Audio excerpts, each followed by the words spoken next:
Hello, I'm Pete Brown, and welcome to my seminar here as part of Imbibe Live Online 2020. Thanks for coming. So the title of my seminar is Craft and Argument, which is the title of my new book, published last Thursday, self-published. This has been a lockdown project. It's an idea that started off as a conference talk, an event not too dissimilar to this one as it happens in the real world. And it was a little bit of a piss take. And I was intentionally hoping to wind people up with it, just have a bit of fun with an idea around debates around craft beer. And each time I did it, it became bigger and a bit more researched, and the reaction to it grew more positive. And so I decided I would turn it into a book. And then lockdown happened. My wife and I have both been shielding since the 13th of March.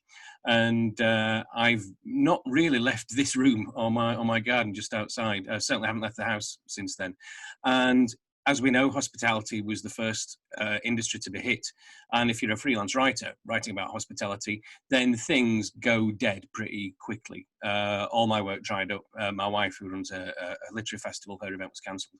And so we found ourselves confined to the house with no work, no income, nothing to do. So I decided to take this craft idea and I did a timetable to write and self-publish a book in 13 weeks, with Liz acting as editor, designer, publisher, manager, researcher, you name it. And so here we are, we've done it. We published the book in 13 weeks. And I think it's quite timely. The book doesn't really talk about coronavirus or the future of hospitality or the future of the craft beer movement and how that will be affected by coronavirus. But I think some of the ideas that are discussed in the book will certainly, hopefully, gain a lot more relevance post-lockdown. So we will see. We'll see when pubs reopen and how things go. So what is the book about? I mean, we all know what craft beer is, I'm sure. Well, we have a pretty good idea of what it is. We might not be able to define it, and that's the whole point of the book, really. Craft beer is big business. CGA's survey of leaders in the hospitality industry said that craft beer was the biggest trend in all drinks every year from 2014 to 2018. It was knocked off the top spot in 2019 by low alcohol drinks, which in themselves have been pushed significantly by the existence of the craft sector. You know, low alcohol beer no longer means really horrible cardboard tasting lager. You can get a really great selection of low alcohol beers now, which you wouldn't have been able to get without the craft beer movement. Craft beer was estimated to be worth $37.5 billion globally in 2018, and is forecast to grow to $92 billion by 2025. So we're talking about huge business here. So it's not surprising, perhaps, that there's a lot of debate around it. But that debate is fierce, and it comes from lots and lots of different quarters. And a lot of it seems to hinge on what is craft beer. Now, in order to put those figures down, you've got to be measuring something. So auditors, analysts are looking at the sector and looking at some beers and deciding that they are craft. But what does that mean? And the definition of craft is a real sore point for a lot of people. I see a lot of people on beer social media saying that craft beer doesn't exist, that it's a meaningless concept. And for people who've always believed that, they believe that because there isn't a technical definition of craft. Some people say that it used to be a good thing, but now it's a meaningless concept. It's just become a debased marketing term, which I have a problem with because, you know, marketing terms are sometimes useful. And there is no doubt that craft has been co-opted by big brewers. And I do talk a little bit in the book about the pros and cons of that. If I'm speaking personally as a drinker, I believe that craft beer should be made by small independent breweries. But if I look at it as an analyst and a consultant in the sector, then any big brewer simply would not be doing their job if they weren't going after craft. You'd be a fool not to. It's such big news. It's creating all the noise in beer. It's revitalized the entire beer sector. It may still have a small volume share of total beer, But beer was stagnant and boring before craft came along, and it no longer is. New people are drinking beer. Where craft is happening, it's creating a much bigger ripple effect than its small market share would suggest. So those are some of the issues. Also, we've got craft brewers now growing much bigger than they ever thought they would. I'm sure. Some craft brewers are the biggest breweries in the brewers like Samuel Adams and Sierra Nevada are kind of in the top 10 biggest brewers in the country in the United States now. Brewdog in the UK, there was some research last year that showed Brewdog is now the biggest UK-owned beer brand and the 19th biggest beer brand in the world, bigger than Carlsberg. So craft beer is big business. Some of the craft beers and craft breweries have grown so big that they're now bigger than non-craft breweries. And some of the non-craft breweries have started making pretty good craft beers, or they've acquired companies that are making good craft beers. So you can see it all gets very complex, and you can see why some people want a definition. So I researched the origins of the term craft beer. I researched various different attempts to define it, and I won't bore you too much with those. But if you asked a kind of typical drinker what craft beer was, and there's lots of surveys that do, and people have different opinions, but they kind of coalesce around this idea of it's from a small brewery, the beer is more interesting and different than a mainstream lager is. It's probably made on a small scale. It's probably made with more of a personal touch. It's probably made with higher quality ingredients. So there's not a definition there, but that's a pretty good description of what most of us understand by craft. And this is what early definitions used to be like. They used to have quite a lot of different criteria. One definition has got 5 or 6 different criteria to meet for you to be called a craft brewer.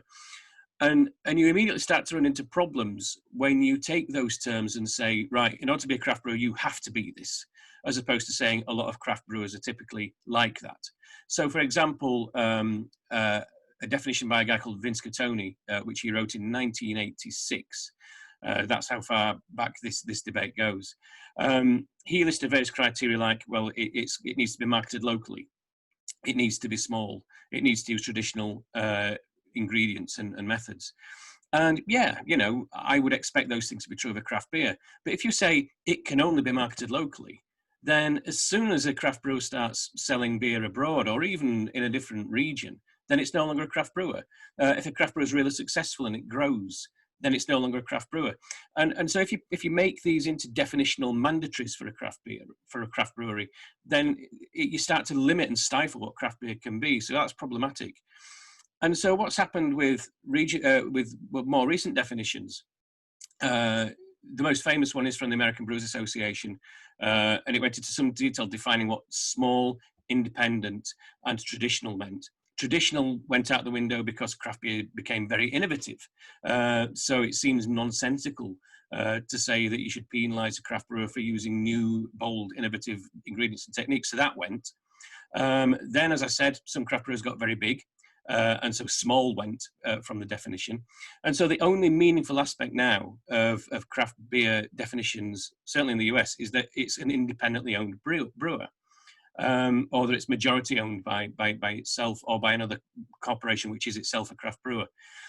And on the one hand, I think this small independent sector, it's really important that it defends itself and that people who want to buy from small independent breweries should know full well they have a right to know where their beer is coming from and who makes it. So that is a very important criteria. And I'm not trying to attack movements for small independent brewers to keep themselves small and to band together and say, we are members of this club and you, Mr. Big Brewer, you're not. That's fine. But it has created a situation where in the States, Youngling Light, which is a mass-produced, mass-market lager made with lots of cheap adjuncts that's no better or worse than Bud Light, is a craft beer because the company that makes it is independently owned. Whereas Goose Island Bourbon County barrel-aged stout, which scores maximum scores on beer rating reviews sites like Beer Advocate and Rate Beer, is named as like the 4th best imperial barrel-aged stout in the world, sells for 20 quid a bottle. That's not a craft beer because Goose Island is owned by Anheuser-Busch InBev. So if Youngling Light is a craft beer and Goose Island Goose Island Bourbon County Barrel Stout is not a craft beer, then something's gone really weird. And the word craft is not the word we should be using to describe whatever we're talking about. And that's why these independent brewing associations are slowly and quietly dropping the word craft and really focusing on this word independent. So the Australian Brewers Association have dropped craft from their description altogether, and they just now talk about independent beer or indie beer rather than craft beer. The word independent is certainly getting priority on all these brewery seals that you see now from SEBA and from the Brewers Association. And independence is the one thing they've got. It's the one thing you can measure and you can say, no, this one is, this one isn't. And so I see why they're doing it. But it means that the word craft could be in danger of becoming obsolete. And I think that would be a great shame, because there's millions of people out there who are quite interested in drinking craft beer, but not all of them are as interested in drinking independent beer. And so you're in danger of narrowing the entire focus and losing the appeal of this concept of craft that has enchanted so many people. So I mean, that's the kind of the technical bit that I deal with in the first part of the book. And rather than just let craft die a slow and painful death, I thought it would be interesting to retain the term and try and reconfigure it, try and repurpose it for this new world where craft beers are huge and independent brewers are growing and mainstream brewers are getting into craft. So what I did was I started reading around craft as a bigger concept. Nothing to do with beer. Forget beer for a moment. There is this movement called craft that's been going around for years. And what is that? And what are the motivations of that? Why did that word get attached to beer? And what was the appeal of it? And that's what the bulk of the book is about. It sort of brings it back to beer on a continuous basis. But I started reading about the nature of work, how work changes, the nature of knowledge. That's a huge part of it. And how we relate to the world around us, because these are all the things that ultimately explain the popularity of craft and why an idea called craft beer will always be bigger and richer than an idea called independent beer. So a little bit about some of this. So the arts and crafts movement of the late 19th century was massively influential and important, but ultimately failed in what it tried to do. They were working at a time when the Industrial Revolution had changed the nature of work for most people. Division of labour meant that a lot of us, millions of us, were basically sitting at a point on a production line, doing the same small repetitive action again and again. And then the next person on the production line is doing another small repetitive action again and again. And none of the people on that production line get any job satisfaction. They're not getting any fulfillment. They're not getting any sense of ownership or pride over the finished product, because they can't see any kind of conception of the overall thing and where their part fits into it. And so the arts and crafts movement was all about restoring the dignity of the maker and giving craftspeople a chance to kind of a sense of control and ownership over what they were making. So you can see the parallels a little bit with beer there. What they tried to do was to roll back this kind of production line-led industrialization to give dignity back to work in general. That could never possibly happen, and there's a couple of reasons for that. One is that industrialization enabled production of really, really cheap goods, so that suddenly everyone could afford, well, lots more people could afford a decent pair of shoes or a decent dining room chair or that kind of thing. And think today about a basic IKEA Ivar chair costs 2 hours' wages of someone working on minimum wage. That's just extraordinary that we have that level of materialistic comfort and goods. And we're obviously as a society not going to give all that up just so that people feel a bit more dignity in their work. And the other thing that the existence of these cheap, readily available, decent enough quality goods does means that if you want to give dignity back to the craftsperson and produce craft versions of chairs or shoes or beer, then by definition, they're going to be more expensive than the cheap version. You know, a really well-made dining room chair is going to cost probably hundreds of pounds more than an IKEA chair does. Craft beer costs more than a basic standard pint of lager does. And this is one of the biggest criticisms that gets thrown at craft, is that, oh, well, it's just, you know, it's just super priced, over expensive beer. It is expensive. But that's because craft brewers use more ingredients. They use better ingredients. They don't have the economies of scale of big corporations. They don't have the distribution networks, and so it's going to be more expensive. And by buying a craft version of anything, you're making a statement and saying, I'm not satisfied with the cheap, basic but reliable alternative. I'm going to pay more in order to get a craft alternative. So craft actually is quite an elitist concept, whether you're talking about beer or anything else. And the irony of the arts and crafts movement was that in order for these craftspeople to make money and to make a living by doing fulfilled, dignified jobs, they had to sell their produce, the products of their labour, to the very industrialists who created the standardised, boring jobs that everybody else was doing. So it kind of collapsed under its own contradictions, really. But its influence stayed on, and our idea of what craft is largely as defined by the arts and crafts movement. Whether we're talking about hobbies, you know, macrame, needlework, crochet, woodworking, or brewing, you know, it's this kind of like alternative, almost countercultural way of doing things. And then the next period that I look at is the 1970s, when automation started to take people out of the equation altogether in work. And a lot of us start losing our jobs, and we start to move into this post-industrial world. I talk about the example of car making and this great commercial from 1979 about the new Fiat car that was hand-built by robots. And this became the real sense of the age. But progress was going a bit too fast for people. And in the 70s, there was this massive revival of craft. All the stuff I've just mentioned, this kind of nostalgia for an Edwardian age, the Diary of Edwardian Country Lady. Think about Laura Ashley making kind of floor-length dresses from Victorian patterns. And it's no coincidence that this is when camera began. And if you read the early writings of people like Roger Protz, the stuff that he was writing back in the 70s, he very much sees real ale as an antidote to what he describes as, you know, kind of plastic white bread and fizzy tasteless lager, and everything just being mass produced. And Garrett Oliver in the States talks about fake cheese, and how when he was growing up, it was just, you know, a craft cheese single. You could put it in your pocket on a hot day and carry it around with you, and you could take it out and it would still be a craft cheese single. It's like cheese does not behave like that. And so there was this kind of reaction, this kind of let's get back to things how they used to be made.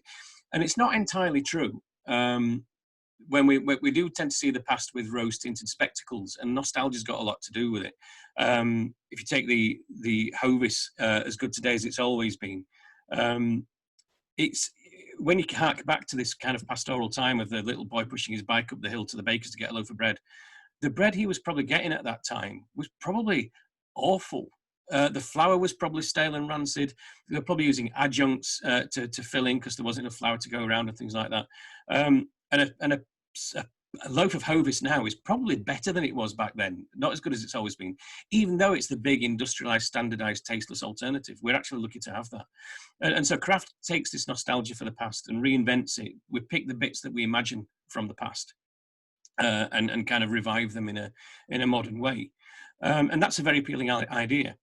And then finally, you get the modern day, when we have, in the last 10 years, seen the growth of mobile computing, social media, automation, algorithms, AI.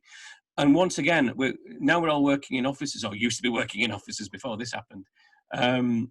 We're getting that sense of dignity, that sense of ownership and control of our labour taken away from us. Summed up by the old Fast Show sketch. No, it was the old Little Britain sketch of the computer says no. So the computer says no, right, okay, then so we won't do it. And there's no sense of job satisfaction or dignity. As a country, we're famous for having this kind of national joke about, oh, we all skive at work. Everyone who's now enjoying working at home, I think it's something like 60% of people have really enjoyed working from home and don't want to go back to how it was before lockdown. And realizing that when they were in the office, they only did about 2 hours productive work a day. I certainly remember when I went freelance, the amount of time I saved, the amount of more work I got done because I wasn't going to pointless meetings, wasn't hanging around by the coffee station, wasn't getting involved in gossip. And so the modern way of working is sick. It's atrophied. We don't enjoy it. And so guess what? We've had this huge revival in craft again. Craft beer is just part of a thing. You know, the chain of shops Hobbycraft is having the same phenomenal growth that craft beer is. It's whether you're buying crochet wool or you're buying glue to do woodworking at home, or build your own furniture, or even customize that basic IKEA chair with paints and varnish and padding and things like that. So there's this massive movement around craft just now. And it feels like we've come a long way from talking about independence of ownership. And when you look at craft outside beer, that doesn't even come up as an issue. There's no craft. There's no these debates don't go on with crafts and wood furniture carvers, furniture makers, wood carvers, spoon carvers, anything like that. If they start working for a big corporation, you just wouldn't see this kind of debate.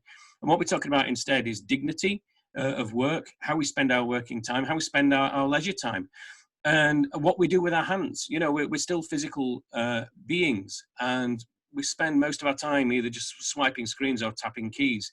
And even if we don't do a lot of work ourselves that's manual, we're increasingly doing things like getting into sourdough baking. Spoon carving courses in London are sold out months in advance, and all sorts of different activities like that. And so when we look at craft beer from that point of view, this is why people like it. I think a lot of us view craft brewers as kind of heroes who've got out of the rat race. Most craft brewers I know used to work in the city or IT before they switched, and you can totally see why, having come at it from this perspective. And these are the guys who said, no, I'm going to do something more meaningful with my life. I'm going to jack in all this meaningless crap and all the spreadsheets, and I'm going to do a job where at the end of the day, I get to see the results of my labors. I get to drink it, and it's going to be nice, and it's going to make people happy. And so we expect that of craft brewers. It's far more likely that a small independent brewer is going to behave like that and feel like that than someone in a large corporation. But it's not exclusively true. It's kind of a Venn diagram overlap rather than an absolute law. I know big brewers, people who work in big brewers, who are passionate about beer, who make really good beer, who behave in a kind of ethical, progressive way that we expect craft brewers to do. And I know people working in small craft breweries who don't do any of that, who make really terrible beer, and they're terrible people, but they still count as craft brewers. So at the end of the book, I won't give the whole thing away, but at the end of the book, I get to a set of pillars about what really defines craft. And, you know, there's ideas like quality and skill in there, which, by the way, have never appeared in any definition of craft beer. We expect craft. We say that craft is better quality than the mainstream, but it's not guaranteed. And often it's not better quality, and it should be, because that's what people expect. That's one of the biggest things that people expect from it. So I go through all those ideas, and I get to a point where I think I've got a useful idea of what craft is, but we're in a place where none of the things that you can use to describe craft, you can't pin them down. You can't look at this brewer and say, this beer is a true expression of this person's personality. It's the beer he wants to make. Whereas she making that beer over there, that's not her. She's been constrained and she's doing it because she's having to follow orders.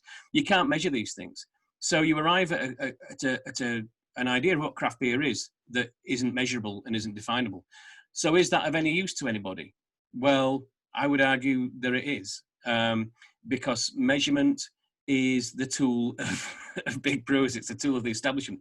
Measurement was all about what scientific management, the production line, the division of labor, that's what that was all about. And when you look at craft skills, when you watch anyone, if you watch someone carving, if you watch someone making furniture, I use an example in the book of Paul Gascoigne's amazing goal against Scotland in Euro 96. Gascoigne said, you can't, this is the one where he with one touch, the ball came to him, with one touch he looped it over Colin Hendry's head, and with his second touch, he fired it into the top corner of the net. And Gascoigne afterwards said, "You can't teach that. That was pure instinct." It wasn't pure instinct, it was learned skill. Gascoigne was displaying an extraordinary understanding of aerodynamics, of the angle and degree of force to apply to a leather sphere in motion, of his opponent's behaviour. There were so many things going on in his mind with that he couldn't possibly explain them. And that's not because Gaz is thick or because footballers are thick. That's because craftsmen throughout the history of the whole concept of craft found it very difficult to put into words what their knowledge is, because it's that whole 10,000 hours thing of work which has become so ingrained into you that you can't actually express it. This is a common idea that goes back to craft throughout the whole history of craft. So if craftspeople cannot express what their craft is, then how can we be expected to have a measurable definition of something as complicated as craft beer? You can't have one.